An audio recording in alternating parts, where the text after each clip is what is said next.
Hello and welcome to the Ice Guys, brought to you by the National Hockey Now Network. This is the show that takes you into the world of the National Hockey League. Every game, every day, from a betting perspective. With pro sports handicappers, Ian Cameron, Alex B. Smith, and various guests from the world of hockey and sports betting. And now, here's your host, Ian Cameron. Welcome to the Ice Guys, presented by National Hockey Now, Monday, May 22nd. A happy Victoria Day Monday for those of you that are watching, of course, in Canada and listening in Canada. A long weekend here. The U.S. will have theirs next weekend, of course, with Memorial Day weekend. Ian Cameron and Alex B. Smith with you, ready to break down this Monday conference final day with just, of course, the one game. Florida hosting Carolina in Game 3 of the Eastern Conference Finals and leading that series 2-0.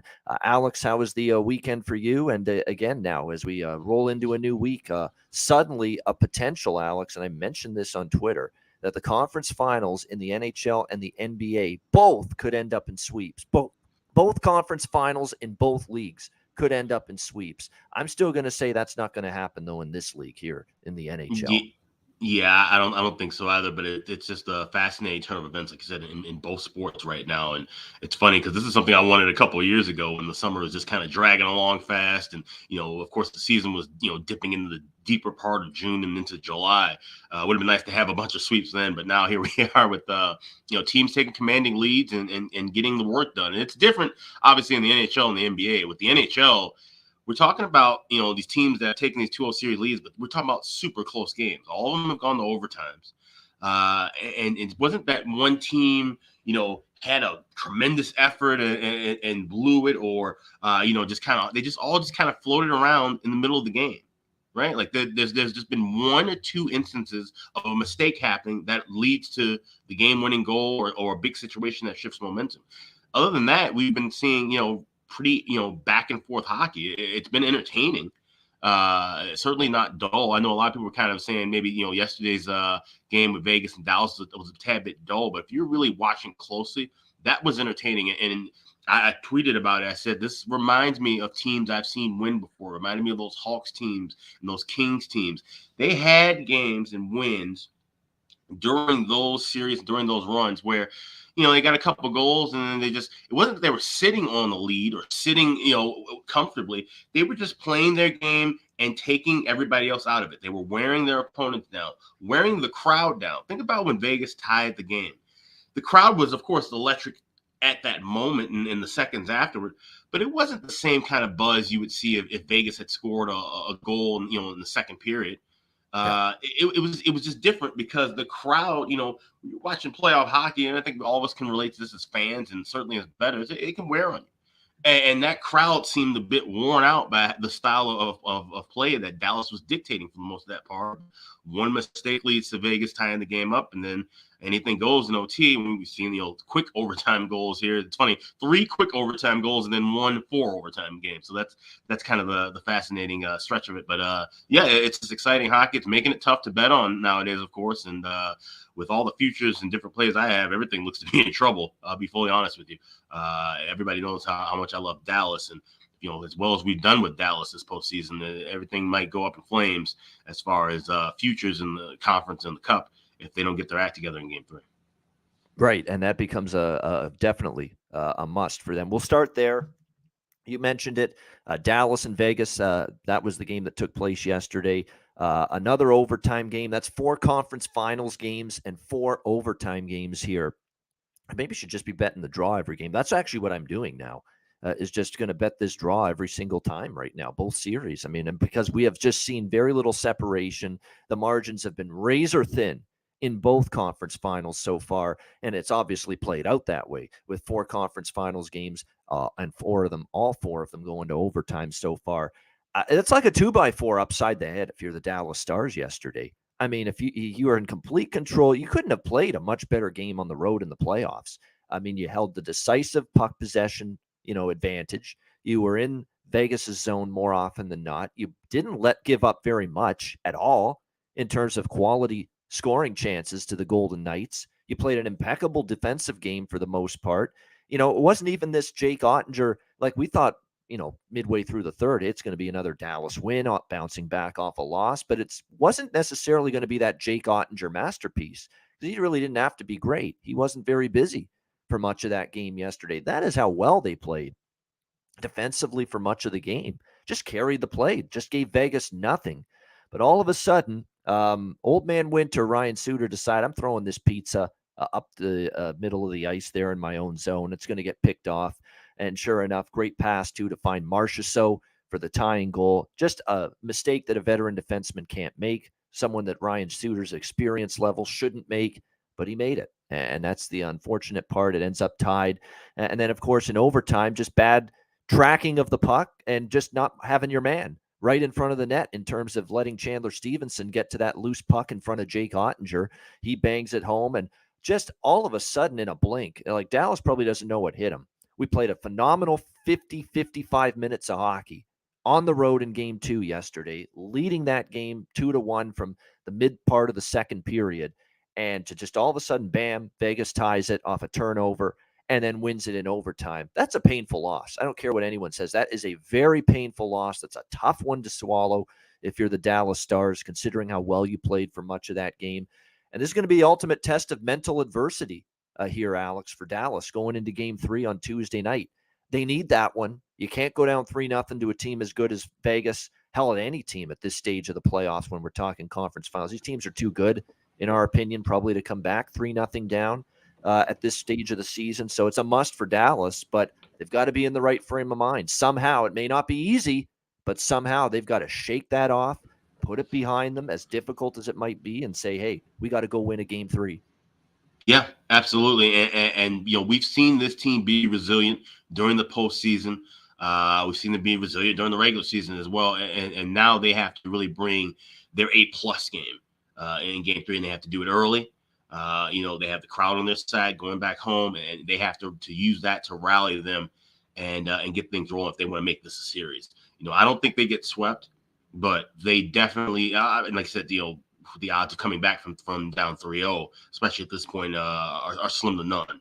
But it's definitely going to be an uphill battle if they don't get off to even just a good start early in the first period of that game. So that's crucial, and maybe kind of tipping my cap a little bit to what I'm going to be playing in that game 3 tomorrow as well.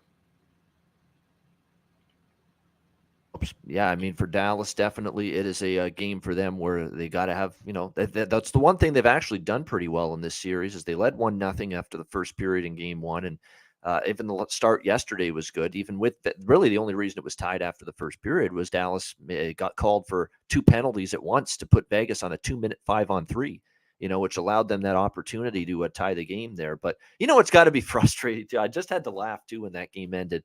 Jason Robertson's finally arrived in the Stanley Cup playoffs, and now his team's down 2-0. He's probably thinking, I can't fucking win here in these Stanley Cup playoffs, right? First 2 rounds, team's winning, but I'm not doing shit offensively. The puck's just not going in for me. I'm snake bit. I'm having chances. I'm getting opportunities, and the puck is just not going in the net. And now I finally scored in back-to-back games. And isn't that how it always works, too, for a great goal scorer and a great offensive player? Just nothing for 2 rounds. And then all of a sudden scores in game 1 against Vegas and scores again yesterday in game 2, goals in consecutive games after a long drought. That's always seems to be how it works. But at the same time, Robertson's thinking, okay, I finally arrived. Stanley Cup playoffs, the alarm clock went off. My offense is coming back. I'm getting my confidence back. I'm getting my swagger back. Goals in 2 straight games. And now we're not fucking winning as a team. That's tough. That's tough. Yeah, it's unfortunate, and like I said, for the fact that you get this far without your top scorer, playing like that, and like I said, now for him to show up in a crunch time, he has to continue that, right? He can't get discouraged, and he also can't look at it and say, well, anything's his fault. It's like, no, it's a full team effort, but now he's got to step up and be that true leader, that true leading scorer, and carry them, the rest of the way. We're seeing that with Tkachuk in Florida. You have to have that one guy step up. I don't care if you have 25 guys scoring at least 1 goal in the playoffs. That's not what matters. At the end of the day, you have to have those star players, the people who carried you all the way through. They have to step up in those big times, make those big moments, big goals. And JR is going to have to continue to do that, probably double up his workload, honestly, if Dallas wants a chance in the series. Absolutely. And I think definitely Sagan's got to be a little bit more assertive. I haven't loved his first two games. He had a great chance in game one. He hit the post, but I think he's got to step up. I mean, Ben got you the tying goal in game one, so I'm okay with the way he's played, and actually had some chances yesterday. But yeah, it's just finish around the net. Not enough of it. They had chances to extend that 2-1 lead, and they could not do it. Let's give Vegas a lot of credit, though. I mean, there's a reason they beat Edmonton.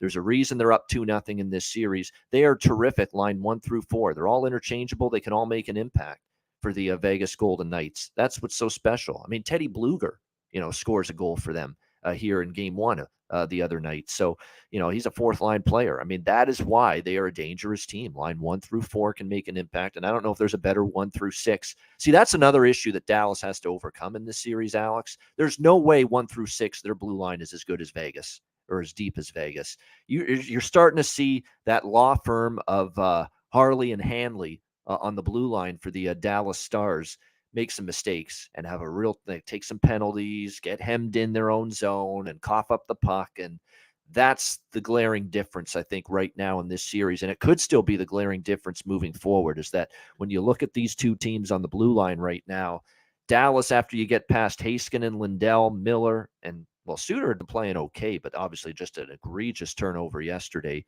But then there's Harley and Hanley as their third pair. Vegas's third pair is Hague and Whitecloud. I'll take Hague and Whitecloud in a heartbeat over Harley and Hanley for the Dallas Stars. So that ends up being the big, concern for Dallas moving forward, is you've got this beast of a blue line here: Martinez, Pietrangelo, McNabb, Theodore, Hague, and Whitecloud.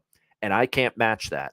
I have Heiskanen, who's an all-world defenseman. I have a decent defenseman in Lindell, decent defenseman in Miller. Suter obviously had a bad giveaway yesterday, so that's not good. And then Harley and Hanley, who didn't have a great game yesterday either, or in game one for that matter. So that depth in the blue line is showing up so far in this series for the Vegas Golden Knights. And but it's not over yet. Dallas just got to go back home and find a way to win game 3 in front of that raucous crowd and get Pantera rolling early in that game. Yeah. That's what they've got to do. They got to get on the board early, get the crowd into it, get that goal song blaring in the arena there. And all of a sudden, I think some of that confidence will start to come back for them. Speaking of confidence coming back, as we turn our attention to tonight, game 3, Eastern Conference Finals. Will the confidence come back for the Carolina Hurricanes? Very, very similar script to the Western Finals, where Carolina probably doesn't feel like they deserve to be down 2-0 here in this series. Kind of like Dallas. They probably don't feel like they deserve to be down 2-0, but here they are in a spot now where they've got to find a way to win on the road tonight at FLA Live Arena as the Panthers return home for game 3 with a 2-0 series lead. Game 3, even money, -110. Both sides, 5.5 the total in this game. So I'll say this: Florida's up 2-0 in this series, but I've cashed a ticket in the first 2 games with the Carolina Hurricanes. Pause. First period, that is. Just to make sure we don't, confuse anybody or people think I've been drinking already today on this Victoria Day holiday.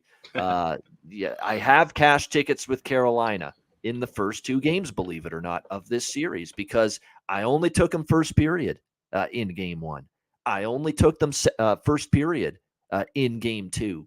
And in both instances, they were leading 1-0 after the opening 20 minutes of play.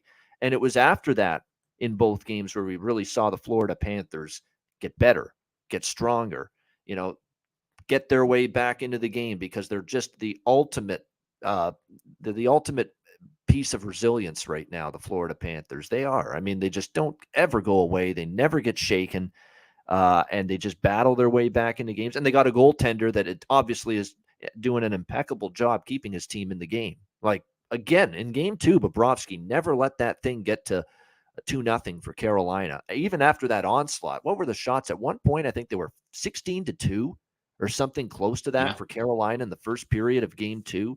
I mean, it was just all Hurricanes. They couldn't have asked for a better start. And if you're Rod Brindamore in the press conference, I don't blame him for being mystified. He's like, how am I going to criticize my guys for losing this game? I thought we did everything we could at the start. We were swarming Florida. We did all the right things. We had the puck. We had a bunch of chances, and we just didn't put it into the net enough to give ourselves, a little bit of a cushion early in that game. Florida, as they did in game one, got better and stronger. And that's something to notice. I mean, one game, it's, maybe not a pattern. Game two, when it happens 2 games in a row, maybe it is becoming a pattern. That just Florida gets better as the game goes on. If you remember that overtime game in game one, the marathon overtime affair in game one, the Florida Panthers were the much better team in the 4 overtime periods. They were. I mean, they got better. They got stronger. After Carolina was carrying the play for much of regulation that night, Florida was better in the 4 overtimes. And again, with the game two, Florida got better as the game went on. So that is becoming a little bit of a pattern now that we've seen with this series, is that Carolina hot start, but then the Florida Panthers end up just, getting better, digging in. Their forecheck has forced Carolina into some of the turnovers that you just don't typically see from them either. A couple of these goals, a couple of beauty goals too. I mean, that Alexander Barkov tying goal in game two is just an unbelievable goal, just faking the between the legs and then going backhand and just freezing Antti Raanta for just a moment to be able to get him to bite on that. And it ended up tying the game. And then, of course, Matthew, the power play goal, and it was a penalty. I don't want to hear Carolina fans screaming about how it's a bad call. They had to call that. It took away a scoring chance. It was a good penalty call. I always say in overtime, call it unless it's something really egregious. That one you had to call, and Florida made Carolina pay for it. I mean, the pass from Reinhart to Tkachuk, man, that was just something else. It was just perfect. Nobody could react in time. A perfect pass to Tkachuk, who fires it past Antti Raanta for the overtime winner. And that's 2 games in a row where it's let's go home, baby, as Steve Goldstein, Goldie on Ice, would say. And it's kind of like the on ice reenactment of let's go home, baby, with that Tkachuk celly following these 2 overtime games, where it's just get out the side door there, get off the ice as quick as possible, get back to that dressing room. Quite the celebration. It's funny. It's the same guy, and it happened 2 games in a row, the same celebration. So pretty incredible stuff. Look, they're 9-1 in their last 10 playoff games now, the Florida Panthers. This is a sensational run. Even in a spot where Carolina's backs are against the wall, it's the height of urgency, the height of desperation for Rod Brindamore's team. I'm not in a rush to take a certainly full game. I'm not in a rush to take Carolina. I'm not. I mean, this Florida team's just on this magic carpet ride. They can do no wrong. They're getting the goaltending of a lifetime right now from Sergei Bobrovsky. Their best players seem to score in the clutch. They're capitalizing on opportunities. Their penalty kill has suddenly gotten a lot better as the playoffs have progressed. Their forecheck has turned even a Carolina team that doesn't give up many high-danger chances. They've coughed up high-danger chances to Florida because of turnovers that the Panthers' forecheck has been able to force in the first 2 games of this series. So, it's Carolina's got to throw everything at Bobrovsky, but not a lot's getting past that guy right now with the way he has been playing. So what I'm going to do here in game 3 for a game that I'm very, very much think this is a tough game because I know for Carolina, this is a must. They're not going to be able to go down 3-0 and expect to win this series. But I'm going to go with what has worked for me in this series, and that's a first period puck line look on the Carolina Hurricanes. It's cashed in each of the first 2 games. There's no reason not to expect Carolina to once again be focused on a strong start. I know it hasn't resulted in W's here in the first 2 games, the strong first periods they've had, but you would think still they want to get that first goal, take the crowd out of it. You can get with the Carolina Hurricanes, by the way, plus 195 with them, or even plus 200 with the first period puck line. So I'm going to go for that extra bang for the buck. You could play it safe and go first period money line if you want. If you were just, in case it's tied, you'll get the push. Minus 104, minus 110 is what we're looking at for first period money line. But I'm going to go for that minus a half around plus 200 for Carolina first period puck line, which, again, they've had a lead after the first period in the first 2 games. We'll go back to that. Well, it's basically, for me, at least as far as pregame bets are concerned, Carolina first period puck line and the draw. I'm going to go back to the well with that. How can you not? It's very difficult not to with the way these games have been tight. There's been very little separation in both conference finals so far. So for me, that's going to be the 2 looks here pregame is we're going to go with the first period puck line on the Carolina Hurricanes, again, at an excellent price with that as well. Talking, upwards of plus 195, plus 200. For that Carolina first period puck line, and also going to go back to the well with the draw. And again, FanDuel usually has the best price with that, plus 360 at FanDuel for the draw. They still haven't made a huge adjustment. Think about it. There's 2 overtime games in this series and in all 4 conference finals games so far, and you can still get plus 360 for a draw at FanDuel. Pretty good price there. Alex, Game 3 East Finals. What do you think? Carolina, Florida. Yeah, I'm fascinated by it. I mean, we've seen some adjustments with offshore books. I'm seeing plus 315, plus 320, plus 325. The fact that we're still getting above $3 at this point is shocking because, with the fact that you're having overtimes in every game so far, we're talking about, with these 2 teams specifically, with 5 of the last 6 now for Florida, 4 of the last 6 for Carolina. So these are teams that, if we were seeing these numbers in the regular season, we probably would be seeing that 290, 285 mark.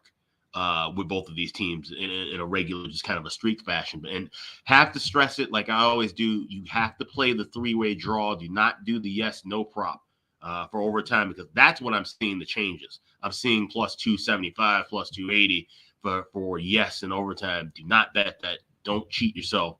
And at some point, you think these books would have to stop offering that big of a difference between the draw and overtime when it's literally the same thing. So play the 3-way draw, play the regulation draw. Do not play the yes/no prop.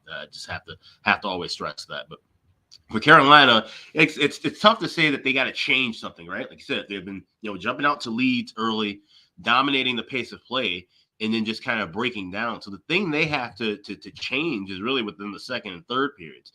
Maybe you kind of conserve your energy a little bit in the first to stay sharp in the second and third. And that's hard to, ask of a group, especially when you're down 2 games in the series. Want to try and get that momentum back, but it's just kind of hard. That's what Carolina's they're more battling themselves than they are Florida at this. Is trying to figure out what's going to work. For Florida, you definitely don't change anything. You just keep riding the same wave of momentum. All the momentum's on their side, right? I mean, this team's not supposed to be here at this point. Nobody expected Bobrovsky to be the guy to stand up and take over the reins the way he did. Kachuk, of course, has been playing great, but he's stepped his game up to another level as well.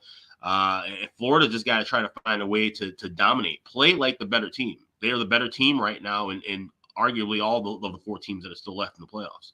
The way that they're playing with their momentum on their side, they have to really just use that and rally to that. They can get out to a big lead early and put Carolina away.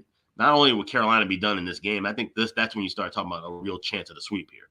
So for Florida to try to win this thing out in 4, they have to have a huge first period. So if you like Florida in any fashion, especially early in this game, might as well grab, it's not worth much of anything, but you might as well grab Florida for the sweep, because I think that's the difference here. If Carolina can keep it close, Florida finds a way to get a win, especially in overtime again, then Carolina's still live to get a shot in Game 4. But if they can come out and dominate and establish the tempo and pace early, get 2 or 3 goals and maybe chase Anderson out of the net, have to go back to Ronta, then that's when I think Carolina is going to, we'll see the defeat in their body language and just their overall sense that, Florida will have all the control going their way. So the first period's huge. I'm staying out of this game altogether. I did grab a little bit of the draw. I've been betting the draw small this whole time, and so I haven't really upped it or tried to bump it to a full unit, because I feel like if I do that, then that's the time the streak's going to end. So I'm just keeping it small with the draw, but nothing super official. Certainly not like anything of the best bet material with this game. Just want to see what's going to happen in that first period. You know what I find shocking about this series too, and I've got to bring it out. I thought there was definitely a defensive edge for Carolina, like blue line wise.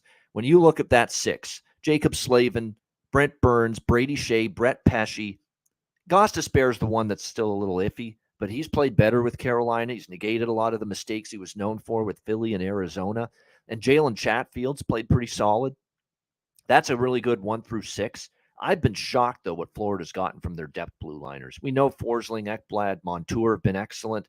Radko Gudas this is some of the best hockey I've ever seen him play, honestly, defensively. He's been physical. He's been blocking shots left and right.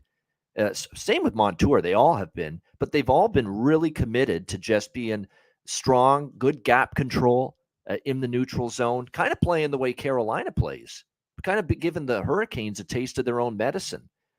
I think that they're kind of all playing over their heads, because I'm not sure in the course of a regular season and playoffs combined that Radko Gudas is this good, that Josh Mahura is this good. Mark Stahl, man, it's like just turn back the clock. I mean, this is staggering to me. The minutes he's playing at his age, which shows you Paul Maurice has confidence in him right now, the way he's playing at the moment, because Mark Stahl, last year was an awful year for him. Awful. But look at him now here in these playoff games. I mean, he's out there for 20 minutes, 25 minutes in a lot of these games. He's a 20 to 25 minute player right now on the blue line, which is unheard of, or unthinkable that Mark Stahl would be playing this much at 35 years old. Not only playing that much, but playing as well, as he is with all those minutes. Like, I haven't seen too many mistakes out of him. And for a guy that's kind of had a couple rough seasons, and people thought, best years are behind Mark Stahl. Man, has he turned back the clock and drinking some of that fountain of youth here in these playoffs for the Florida Panthers? That's one of the absolute keys to this series so far, and really the playoff run. Whether they've overachieved, whether they've played over their heads, maybe that's probably part of it. But if it's that or not, give them credit. The blue line of the Florida Panthers, which was thought was a huge issue for them in some of these series against Boston, against Toronto, against Carolina now, they're playing amazing as a collective. Yeah. And they're matching Boston or beating Boston defensively, because it was Boston's fucking blue line making all the mistakes. Toronto's blue line making all the mistakes. Horrendous coverage on the Reinhart overtime goal in Game 3 that really sunk the series for the Leafs. I still remember that. Awful. I don't know what TJ Brody was doing still on that play. And here in this series, this is probably the best group of 6 they've gone up against next to Boston here, Carolina. And Florida's holding their own against this group defensively with their blue line. And in fact, outplaying Carolina's at times, because I think Carolina's blue line's probably had a few more turnovers in this series than Florida's has had. So give Maurice and the staff credit. They've coached this blue line up, because there's no way, you look at these blue lines, Alex, on paper, there's no way anyone's going to say, I'll take Florida's 1-6 over Carolina. There's no way I'll take Florida's 1-6 over Toronto, and especially over Boston. And here's Florida's blue line outplaying all of them. Outplaying all of them so far in this series. Unbelievable job. And you can say all you want. Hey, they're playing over their heads. They never played this way in the regular season. Who gives a shit? Who gives a shit at this point that they didn't play this way in the regular season? They didn't play this good. They didn't get these minutes out of Mahura. They didn't get these minutes out of Mark Stahl. They didn't get these minutes out of Radko Gudas. Who gives a shit now? They're getting these quality minutes out of them right now, and it's just making the world a difference for them. Yeah, absolutely. And the biggest thing too is, like I said, someone in the chat was saying about how this is, unsustainable. You can't say that anymore at this point. We're so deep into the end that, like I said, they only need 6 wins to clinch it all. So this is still quite sustainable, honestly, the way that they're playing. And like I said, we've seen this story time and time again with different teams in the playoffs. You just get on this hot run and find ways to win. It's not, like I said, we're not going to see this team look like this probably next season. Certainly, and especially if they go on and win it all. But but what they're doing right now, they just use that team of destiny. You hear that thrown around often, but they have that feel to it. They have that kind of aura around them right now at this point. Very comparable to one of the teams most recently that won the Stanley Cup, the St. Louis Blues. It was the final season before the pandemic, 2019. Mediocre regular season, coaching change.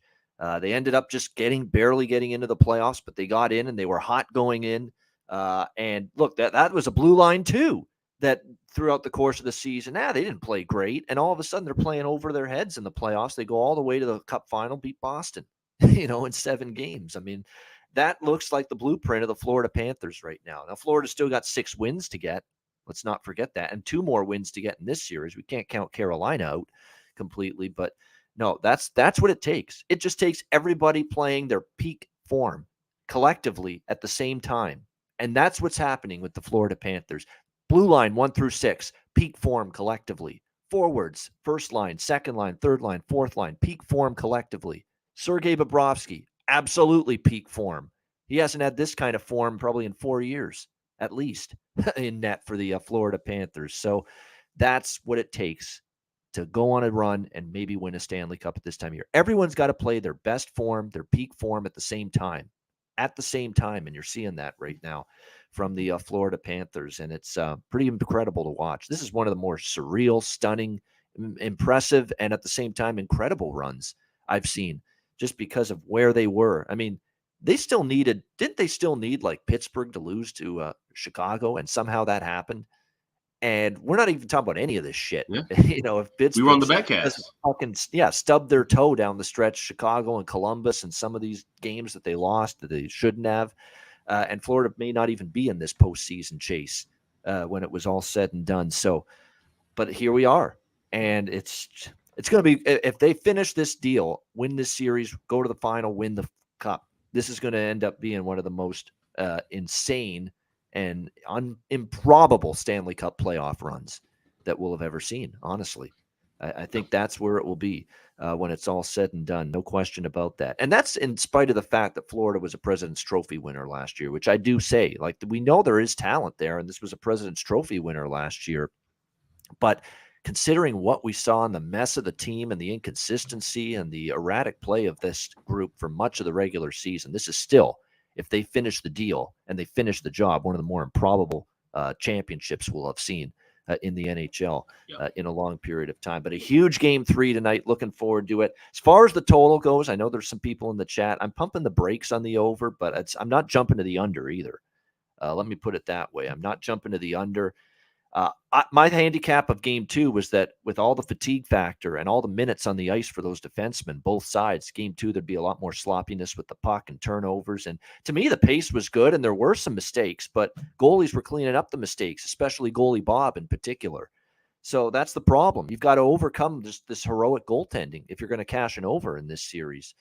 And that's going to be the question. Speaking of goaltending, by the way, I know I didn't mention this, but Freddie Anderson, it's not a surprise at all, back in net tonight for game 3. They just wanted to give him the 1 game rest, and it is back to him in net. And prop wise, I'm going to be careful with props, because 2-1 game the other night, that's not good if you're going to bet a ton of props. And even the shots on goal were hit or miss. So be careful with the props. But again, Barkov's the hot commodity for Florida in this series. Like I say, his offense was pretty not non-existent, but he was not a focal point offensively in the first 2 rounds. He's gotten his game back. Tkachuk, Verhaeghe, I think, are worth a look. Duclair seems to have had a bunch of chances too. And if you're going to take a shot, a little bit of a bargain bin there, Anthony Duclair up on that top line. Really, that top line's been excellent for Florida. Verhaeghe, Barkov, and Duclair. I wouldn't talk anyone, out of props involving them. I think for Carolina, here's who you point to, I think, tonight. Aho, Marty Necas. These are 2 guys that have been carrying the load offensively in particular for much of the season. If Carolina is going to win tonight and put their best foot forward, and if they're going to finally break this, what looks like at times an impenetrable wall in front of Sergei Bobrovsky, those are 2 of the guys that are going to have to do it and produce. Sebastian Aho and, of course, Marty Necas for the Hurricanes. You're seeing Faust's production slow down. Jordan Martinook, after that incredible series against New Jersey, has been pretty quiet here in the conference finals so far. I think if you're going to look at props for Carolina tonight, you focus on Aho and you focus on Necas, okay, in particular, because these are definitely the 2 guys that have been getting the job done all season for them and are going to have to in a spot like this tonight where the Carolina Hurricanes desperately need a victory. All right, there you go. That's game 3, Eastern Conference Finals, Carolina, Florida. We want to remind you there definitely will be a betcast Wednesday night because there will be obviously a game 4, Florida, Carolina. The question is, will it be Carolina back in the series and down 2-1? Or are we going to be on a betcast Wednesday night with the potential of a Florida sweep on Wednesday night, which could end up being the case? So Wednesday night, 8:00 p.m.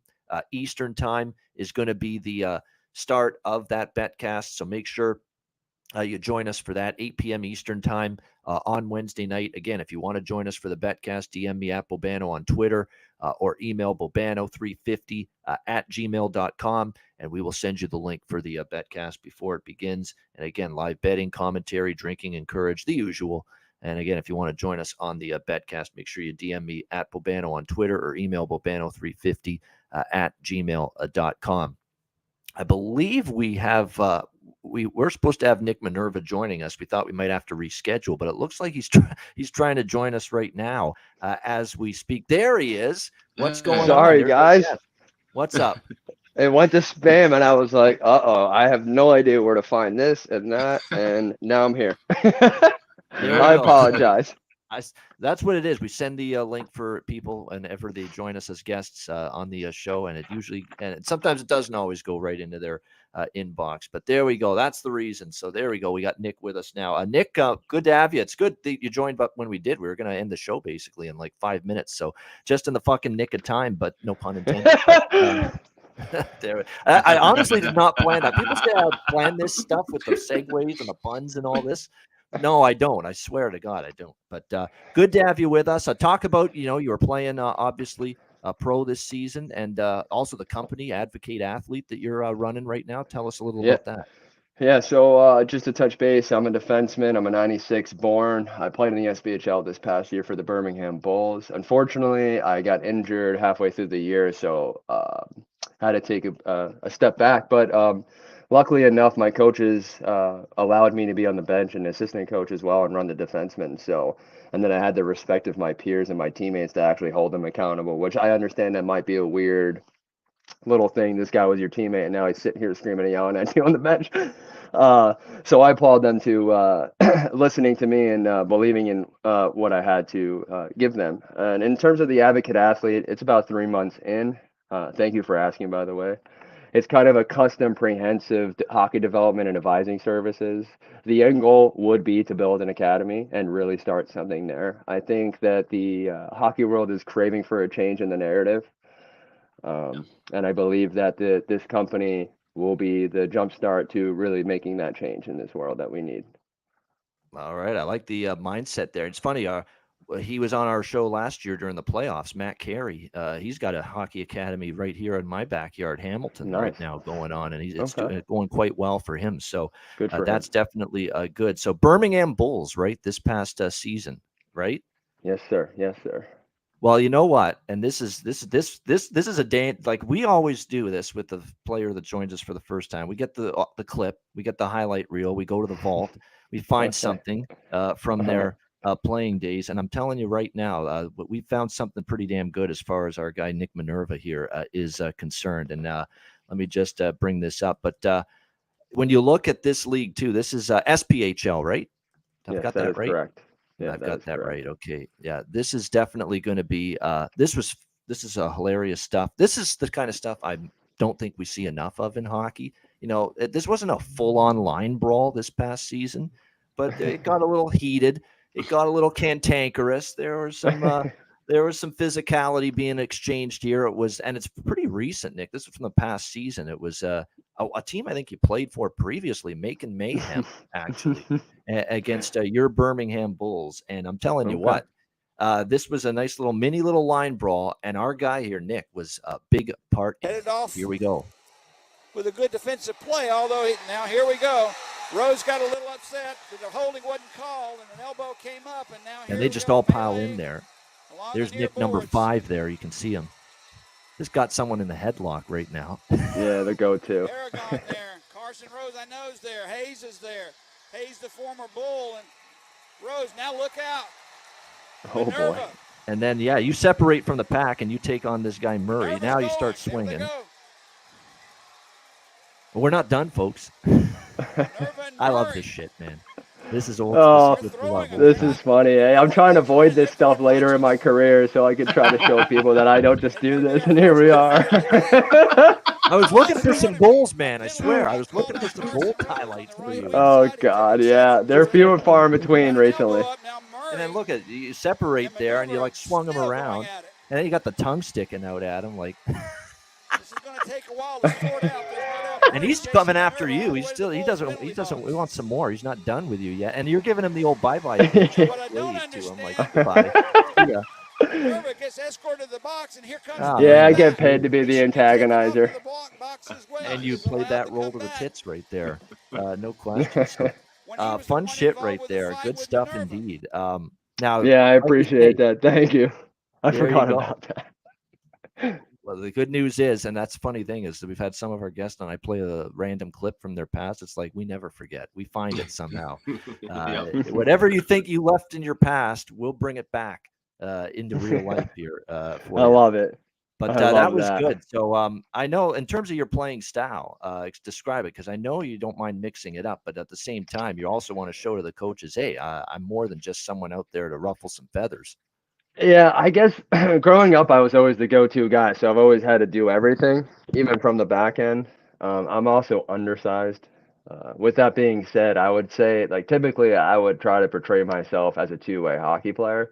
As I'm navigating through this aspect, I feel like I think a better word that should be honestly in the lingo of hockey is a game changer. Like, and it Yeah. sounds a little conceited and stuff like that, but I've had many coaches in my past, and people have seen it that, like, I find that my will is a lot stronger than a lot of people, and I found that's allowed me to have a lot of success. Whether or not first impression is a big deal, I find in hockey, and I think that negates the, and that's why I want to start this business. I think it negates the ability to give someone a chance because okay, they might have bad hands, but the guy has 25 goals, like, and you're not going to question that, but you're not going to give him a chance and to be able to showcase that ability and show you that off that first impression. I don't think that's the right thing, but that's the world we live in right now.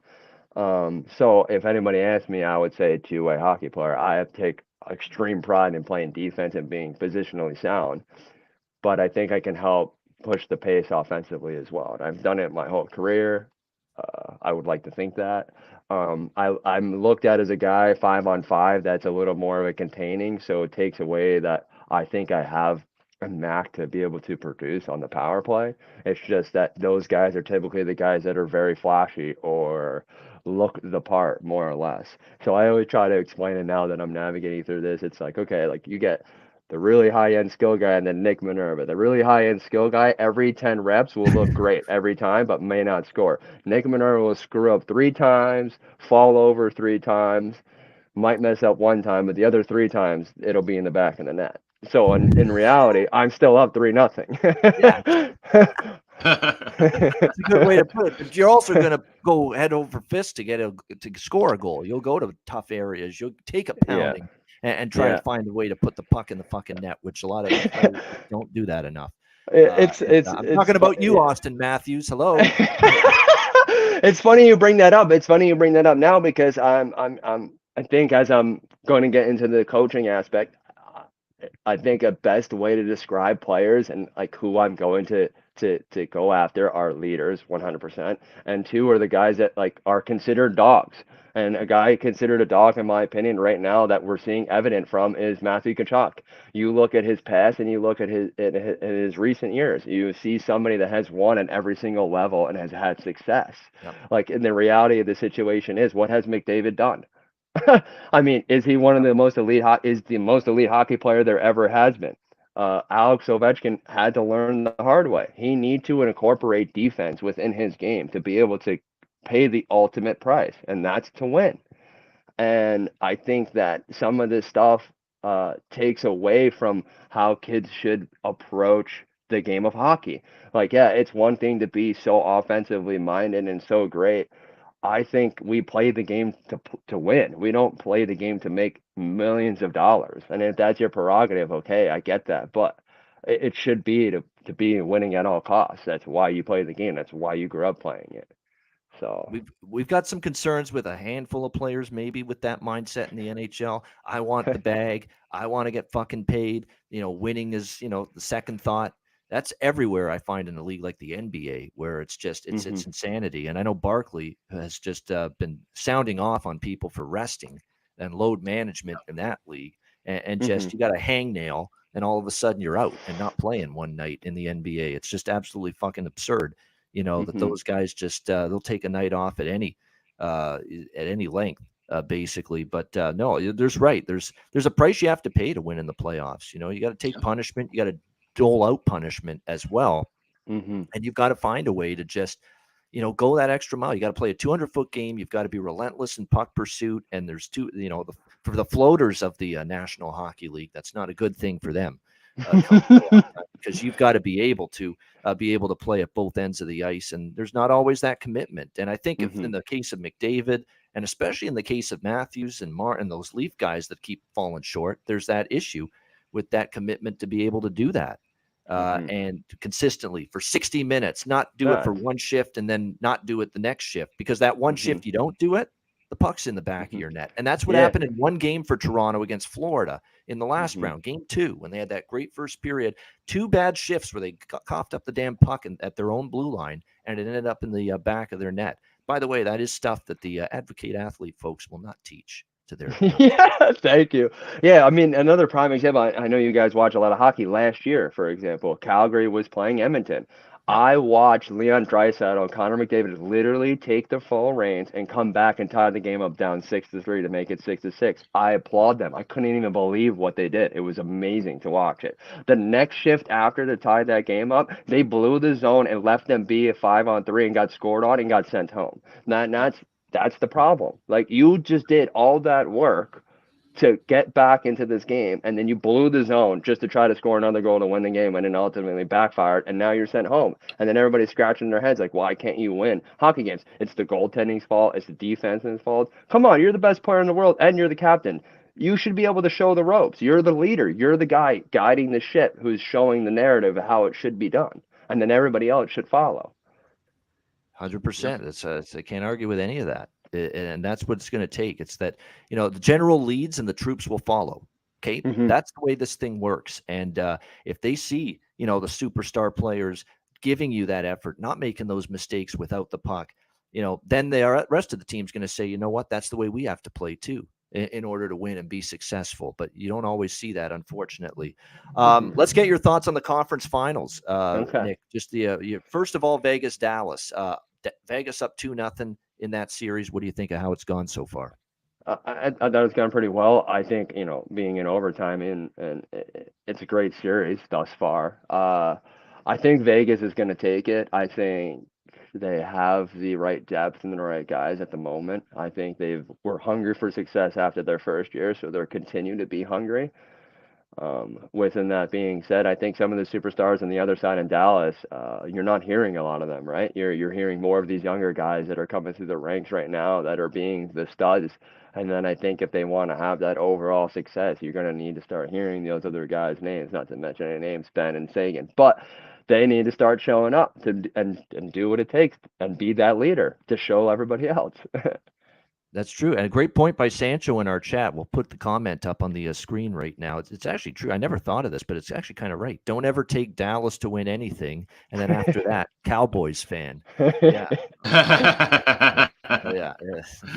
Dallas has had a bit of a tortured recent sports history. I mean, the Cowboys stink.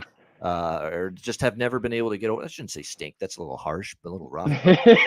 They just haven't been able to get over the hump. And they've had some playoff years. They just can't get over the hump. But still, it's not been good enough because that's the marquee franchise there. Mavericks, have flamed out this year. Luka and Kyrie Irving was supposed to be this big, contending team. They didn't even make the fucking playoffs. It was a disgrace from their standpoint. Texas Rangers have had some down years. A little better this year. Good night now.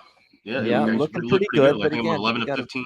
Yeah. We win a championship. They got close that St. Louis World Series. And then, of course, now the Dallas Stars, who, they've been playoff teams many years, but still, that's now 24 years and counting since their only Stanley Cup. Yeah. So Dallas sports is not this picture of success and picture of winning, and winning tradition. That's for damn sure. And Alex can speak to that, Nick. Alex is living right now, I should say, in Minnesota. So if any Minnesota people know what it's like not to win anything. Yeah, absolutely. I mean, it's just losses after losses, and in tragic fashion too. It's not necessarily just the the fact that they're losing, but the way that they lose up here is. If it makes anybody better, I'm a Jets, Mets, Nets, and Islanders fans. I haven't had much success in my loophole either. Yeah, New York Jets. You got Aaron Rodgers now. Let's see how that goes. Mets. I don't know. The Mets are the debacle, right? I can't believe that they're doing this. They're this bad so far this year with everything they've got going for them roster wise, with Buck, managing them, obviously. And then you mentioned the Islanders. That's a, tough first round exit for them. So it's been and then who was the other one? Nets. There you go. The Nets. Oh, Brooklyn Nets. There you go. Yeah. Who have just basically dismantled the entire fucking operation. So they're going to be, rebuilding now for a period of time, jettisoning Durant and Irving. Who it's funny with Durant and Irving. It's almost like those guys went to Brooklyn and say, we're going to get paid and we're going to do everything we can to not even earn a quarter of our pay. With absences, with injuries, with just drama. with just not playing, not being ready to go every single night, especially with Kyrie and then the injuries to Durant. I mean, it's just one thing after another. The thing turned into a debacle. Steve Nash wasn't a great selection as coach. Jacques Vaughn was put in a tough. I actually don't mind Jacques Vaughn, but he's in a tough spot. They never should have fired Kenny Atkinson going back years ago. That's their issue with the Nets. So, yeah, that's a tough little quartet of sports teams for you to be rooting on there, Nick. Oh yeah. Oh yeah. Speaking of that, it's funny about the coaches. I mean, it's funny to see like 3 of the 4 coaches that are in the Stanley Cup Finals right now. They seem to be the ones that are always having the success, and yet they don't win the Stanley Cup. But then they get fired, and then they go to a new team, and then they're right back in the Final Four. Yeah, exactly. But look at Paul Maurice, look at Pete DeBoer, look at Bruce Cassidy. Here are the 3 of the 4 coaches that are still standing here in the conference finals. How about the game tonight, Nick? We'll put the display back on the screen. Game 3, Florida, Carolina. Like I said, -110 even money. What do you think here? 2-0 Florida leading. Do they make it 3-zip tonight? What do you think? I believe so. I think the Matthew Tkachuk train is a real thing right now. I think that he is not naive to that people are rooting for him within the media, and I think he likes that clout, and I don't blame him. I mean, if you can be cocky and confident at the same time and be able to show up and back it up, I mean, go for it. And he's doing an excellent job, and you're seeing a leader in the making, and I applaud him. I think that he's going to continue to lead that way, and I think they're going to win today again. I think it's going to be a close game again because it's been close the whole time. Yeah. But being at home and stuff like that, it's going to be it's a tough task for the Hurricanes. I wish them luck. Do they still play man on man? I haven't really. Yeah, they do. They do. They should negate that. What the thing is, Nick, we said it just before you joined us. We said this about the Florida blue line. On paper, they're not supposed to be able to match Carolina's blue line. No way. When you look at Pesce and Slavin and Brady Shea and Brent Burns, they're terrific blue line 1 through 6. Florida, after Montour and Ekblad and Forsling even, there's supposed to be a huge drop-off. Mark Stahl had a horrible year last year and didn't even play great earlier this year. And he's supposed to be an older guy, his best days behind him. He's playing great. I've never seen Radko fucking Gudas play better than he is right now. And it's amazing. He's been amazing. Josh Maher. That's what Will does. Yeah, They weren't supposed to be as good depth-wise on the blue line as Carolina or as Toronto or certainly as Boston in the first round. And here they are. Those 6 defensemen are playing over their heads. And I know there's still some detractors for Florida's run, Nick. They're saying, oh, but these guys were shit earlier this year. Last year they didn't play great. Who cares? They're playing over their heads now. And they're playing great now. And that's all that matters. Yeah. You just got to get to the dance. Yeah. Anything can happen. Yeah, and that's exactly what you're seeing right now. By the way, so Nick likes Florida. What I also failed to mention when I mentioned this game, and that I like Carolina in the first period, just like I did in game 1 and game 2. It cashed for me in game 1 and game 2. I'm going to go back to it tonight, Carolina in the first period. What I also mentioned on Saturday was I thought it would be worth a look that if Carolina first period cashes in game 2, which it did, I would look at the intermission, at the first intermission, I'll bet the draw and Florida. And sure enough, what happened? The draw cashed, and Florida came back and won in overtime, and Florida would have cashed as well. I would recommend that tonight, too. It's not bad. Until Carolina shows they can be good in the second period and in the third period of a game in this series, if Carolina's leading after the first period tonight, I'm probably going to hit the same 2 bets. Draw and Florida live in the first intermission. I think that's not a bad option. It worked in game 2, and maybe it can work again here tonight. Great stuff, Nick. Like I say, better late than never. Joining us here on the show. Hit the like button. And we appreciate it. You should do more podcasts. You got the energy like me, so that's good stuff. All right, great stuff. We'll be back, though, to wrap things up. We got best bets coming up. We'll get to those in just a moment, right after we hear from our 2 great sponsors, Gramco and Manscaped. Support for the Ice Guys is brought to you by Gramco. Whether you or your team's game is on the field, screen, racetrack, court, or the ice, Gramco is for the game. Grown by farmers who spent years developing premium hemp genetics, Gramco provides customers with consistent quality Delta-8 THC products ready for any occasion. Gramco currently offers numerous Delta-8 products, including vape cartridges, disposable vapes, pre-rolls, gummies, wake and bake coffee, and more. Gramco offers an enjoyable, legal high delivered discreetly and directly to you. Gramco is also available at many American retailers as well. You can get the best Delta-8 cannabis products on the market shipped quickly and discreetly from Gramco. And if you visit www.thegramco.com. Use promo code IceGuys. You will get 20% off of every order, and any order that's on the site over $50 will be shipped free with standard shipping. So live elevated with Gramco and check out their wonderful Delta 8 products today.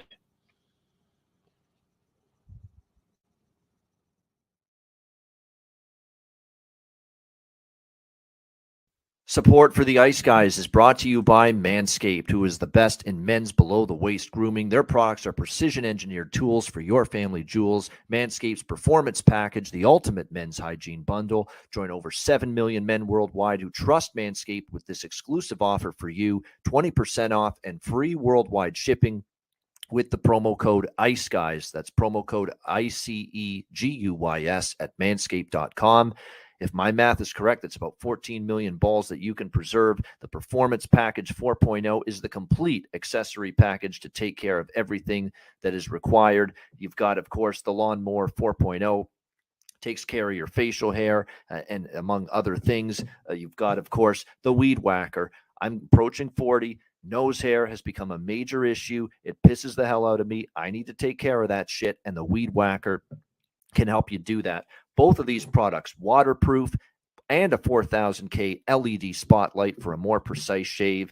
And you'll also be able to take care of those delicate areas with the ball toner, with the ball deodorant, keep you smelling good, looking good, and feeling good down in the nether regions. This complete Performance Package 4.0 will take care of everything for you, for all you guys out there, and it's courtesy of our good friends at manscaped.com. So get 20% off and free shipping with the promo code ICEGUYS at manscaped.com. That's 20% off with free shipping at manscaped.com.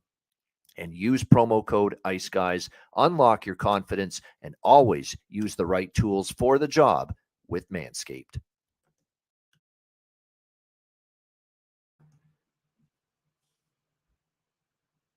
All right, we're back, and it is time now for best bets to wrap it up for this edition of the Ice Guys. Alex, we'll start with you. What do you like for best bet?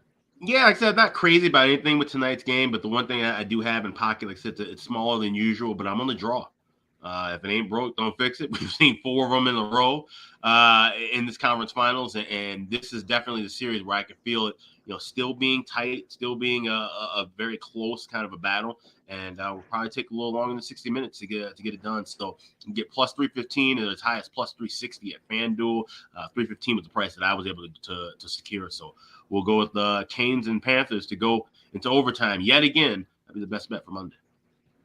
All right, there. If it ain't broke, don't fix it. 4 conference finals games, 4 overtime games. So far, Alex says the draw plus 360 for his best bet tonight, Florida, Carolina. I do want to mention, if you had bet the draw in all 4 games, let's say 1 unit, equal amount, $100, you'd be up at least over $1,200 right now. That's really something if you had bet all 4 draws. So $1,200 profit at least. If you had gotten plus 360 or so at the FanDuel Sportsbook on these 4 draws so far, you're probably up, closer to $1,300, $1,400 even on the draws so far in the first 4 games. So, yeah, I mean, if it ain't broke, don't fix it. The margins are razor thin, that fucking thin right now with these 2 teams on both sides, the East and the West. So the draw, probably worth a look. Nick Minerva, like I say, thanks for joining us. Like I say, don't worry about the issues and being late and all that. It's kind of I got to make sure. I should have let you know too. It sometimes doesn't always go into the main inbox. The link. No but worries. Good stuff. It was also my fault. All good, but better late than never. Look, there's only 1 game tonight. I know you like Florida, so go ahead, make that your best bet, I guess. Yeah, that's going to be my best bet. And if there's anything down the line, Matthew Tkachuk for MVP. Lock it in. It's him or Bobrovsky right now for sure for Florida. There's no question. If they win the Stanley Cup, Conn Smythe will either go to Matt Tkachuk or Sergei Bobrovsky, goalie Bob, as we like to call him. So Nick liking Florida here, minus 110 tonight. And my best bet for this one, I'm going to go with Carolina here. So a little something different. Alex likes the draw. Nick likes Florida full game. I'm going to go with Carolina first period puck line. And again, you can get -0.5, plus 195 to plus 200. With the Hurricanes, first period puck line, I say for the third straight game, they will lead after the first 20 minutes of play. So Carolina first period puck line for me for best bet. All right, that's a wrap. Nick, thanks for joining us on the show today, and we wish you well, and we wish you good luck too with the company you start. Thank you. I appreciate it. I look forward to probably doing this again. Thank you so much for including me and thinking of me. I really enjoyed this time, and yeah, thank you again. Absolutely. And by the way, you do have a Twitter account. I'll mention that too, and it's at NitroNick_96. So there you go. Yep. NitroNick_96. That's Nick on Twitter, and also he'll be tweeting a lot of his the work that he's doing as well from that Twitter account for Advocate Athletes. So make sure you check that out. Great stuff. A reminder, the Ice Guys is live Monday to Friday, 2 p.m. Eastern, Saturday, noon Eastern. If you can't watch the show live, download the Ice Guys podcast in audio form on all major podcast platforms, Google Podcasts, Apple Podcasts, Spotify, Stitcher, iHeartRadio, Amazon Music, and more. Download the Ice Guys podcast when you can't watch the show live. For Alex B. Smith, for our special guest, Nick Minerva, I'm Ian Cameron. Have a great Monday night. Enjoy Game 3 of the Eastern Conference Finals, and we'll see you again tomorrow. On Tuesday, a double dose of guests tomorrow. Nikita Kashersky joining us. Sammy P., Chicken Dinner joining us tomorrow. So a great Tuesday show on tap. Make sure you join us for it right here on the Ice Guys, presented by National Hockey Now.